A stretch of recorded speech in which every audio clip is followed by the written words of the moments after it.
बात करने वाले हैं एनएचएम यानी कि नेशनल हेल्थ मिशन। तो स्वास्थ्य कार्यक्रम की तरफ से, नेशनल हेल्थ मिशन की तरफ से आपके रिक्रूटमेंट है multiple counsellors, clinical psychologist, social workers, consultant etcetera position है।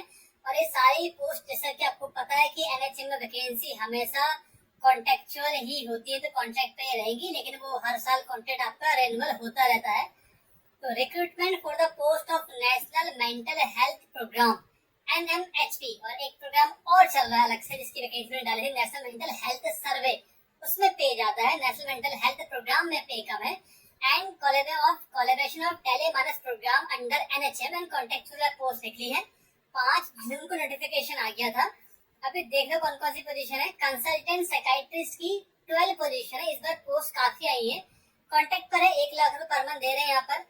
क्लिनिकल साइकोलॉजिस्ट की 19 पोजीशन है, कॉन्ट्रेक्चुअली रहेगी, 27,500 पे है मंथली। साइकाइट्रिक सोशल वर्कर की 6 पोजीशन है, जिसमें से 5 कॉन्ट्रैक्ट है और 1 आउटसोर्सिंग है, ठीक है, 25,000 सैलरी रहेगी। काउंसलर की 36 पोस्ट है, ये आउटसोर्सिंग करेंगे यानी कि थर्ड पार्टी के थ्रू रहेगी, 18,000 प्लस सैलरी है। टेक्निकल कोऑर्डिनेटर की 1 पोस्ट है, आउटसोर्स पे 40,000 सैलरी है। एंड डाटा एंट्री ऑपरेटर की 2 पोस्ट है, आउटसोर्सिंग पर 18,450 रुपए पर मंथ पे ये लोग कर रहे हैं। अच्छा, अभी मैं बता दूं पहले ही की वैकेंसी आई कहाँ से। वैकेंसी सदर्न स्टेट से आई है, तो काफी टाइम से बच्चे वेट कर रहे थे कि साउथ से वैकेंसी नहीं आ रही है, तो आप लोग भर लो। Government of Andhra Pradesh health medical and family welfare department, Andhra Pradesh medical service recruitment board, ठीक है। तो जहाँ पर एम्स मंगलगिरी भी है, वहीं की तरफ से वैकेंसी यानी कि आंध्र प्रदेश से। तो इसमें अगर काम कर लेते तो एम्स मंगलगिरी में काफी वैकेंसी आती है, तो वहाँ पर जाने के चांस आपके बढ़ जाएंगे, ठीक है। तो यहाँ पर ये पोजीशन और इसमें कोई एक्सपीरियंस नहीं मांगा, आप फ्रेशर्स यहाँ पर एलिजिबल हो। ऑनलाइन फॉर्म भरना है आपको, और कब तक 16 जून तक आप ऑनलाइन फॉर्म भर सकते हो। टोटल वैकेंसी 76 यहाँ पर इन्होंने रखी हुई है। कंसल्टेंट साइकाइट्रिस्ट में MBBS मांगा है विद PG इन साइकाइट्री, बस हो गया, और कोई एक्सपीरियंस की नीड यहाँ पर नहीं करी है। क्लिनिकल साइकोलॉजिस्ट में मास्टर डिग्री मांगी है साइकोलॉजी में या फिर अप्लाइड साइकोलॉजी में, इन या फिर मेडिकल एंड सोशल साइकोलॉजी, और ठीक है, बस हो गया। और एक चीज देखो, MPhil in mental health, master of philosophy in mental health social psychology, ठीक है, full time 2 year course in clinical training, ऐसा कोई MPhil नहीं मांगा इन्होंने, ठीक है।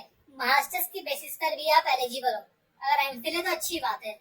साइकेट्रिक सोशल वर्कर की बात करें तो फर्स्ट क्लास क्या मांगा है, MA या फिर MSW की डिग्री मांगी है आपसे in medical psychiatric social work में। No need for any MPhil for clinical psychology and also for psychiatric social worker, no need, ठीक है। और एक्सपीरियंस नहीं है। काउंसलर की पोस्ट की बात करें, master degree in clinical psychology, masters in general psychology, MSW और रिलेवेंट डिसिप्लिन मतलब सोशियोलॉजी भी एलिजिबल है, ठीक है। और बस फ्रेशर्स एलिजिबल है मास्टर्स साथ। अगर बैचलर किया तो एक्सपीरियंस चाहिए 2 साल का, अगर मास्टर्स करा तो कोई एक्सपीरियंस की नीड नहीं है। टेक्निकल कोऑर्डिनेटर में BE इन इंजीनियरिंग मांगा है, बस हो गया, no need for any experience. Data entry operator में any graduate with post graduate diploma in computer application, जो 1 ईयर का होता है, ठीक है, और कोई एक्सपीरियंस की नीड नहीं है। मैक्सिमम एज 42 रहेगी फॉर जनरल, ठीक है। सिलेक्शन जो होगा वो मेरिट रूल पे आई थिंक होगा यहाँ पर। तो आप जब पहले फॉर्म भरोगे, टोटल 100 मार्क्स का फॉर्म रहेगा आपका, जिसमें 75% वेटेज होगा आपका डिग्री, PG डिग्री, ठीक है, यानी एक्सपीरियंस अगर होगा तो उसका। उसके बाद आपका देखो यहाँ पर पूरा दे रखा है, आपकी अगर ग्रेड A आई है तो 70 to 85% मतलब मीन 80% आएगा। ग्रेड B मतलब सेकंड डिवीजन से पास किया तो 70%, और सिर्फ पास किया है मतलब 55% अकॉर्डिंग आपकी रही है मास्टर्स में, तो 57% का आपको इसमें वेटेज मिलेगा, ठीक है, वेटेज दिया हुआ है। और एक्सपीरियंस पे दिया है मैक्सिमम 10 मार्क्स यहाँ पर दिया हुआ है पर complete year for the date of passing the qualifying examination for the date of ratio, ठीक है। वेटेज फॉर द वेटेज देगा यहाँ पर।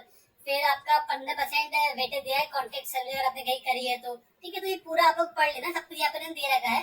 तो ये अभी देखो, अगर आप अदर स्टेट से अप्लाई कर रहे हो तो मुझे लगता है कि अप्लाई आपको नहीं करना चाहिए, सैलरी काफी कम है। तो आप देखो, दिल्ली NHM की वैकेंसी निकल चुकी है, उसकी शॉर्ट लिस्ट अभी नहीं आई, आ जाएगी। UP NHM में वैकेंसी आई नहीं है, मे बी 2 to 3 मंथ में आ जाए। MP NHM में आने वाली है, ठीक है। उत्तराखंड NHM में भी लास्ट मंथ आई थी काउंसलर की वैकेंसी, फिर दोबारा आएंगी 10-12 पोजीशन, तो अभी आएंगी पोजीशन। तो आप अपने अपने स्टेट में NHM अप्लाई करो, वहाँ सैलरी सही मिलती है। अदर स्टेट में सैलरी कम होती है, NHM में प्रेफरेंस जो सेम स्टेट है उसको मिलती है, तो ठीक है। तो मे बी यहाँ पर लैंग्वेज का इश्यू भी आएगा। 16 जून लास्ट डेट है, यहाँ इन्होंने फीस रखी हुई है, देखते हैं यहाँ पर the candidate shall have to pay application fee for 1000 rupee and other for 750 rupee. ठीक है, अगर आप जाओगे ऑनलाइन फॉर्म में तो यहाँ पर इन्होंने अमाउंट मेंशन नहीं करी है फी की। देखो यहाँ पर मेंशन नहीं करी, बट अंदर एप्लीकेशन फॉर्म में मेंशन की हुई है। तो अगर आप फॉर्म भर रहे हो तो यहाँ से आप फॉर्म भर सकते हो। ठीक है, लॉगिन पे आप जाओगे, लॉगिन पे आप क्लिक करोगे।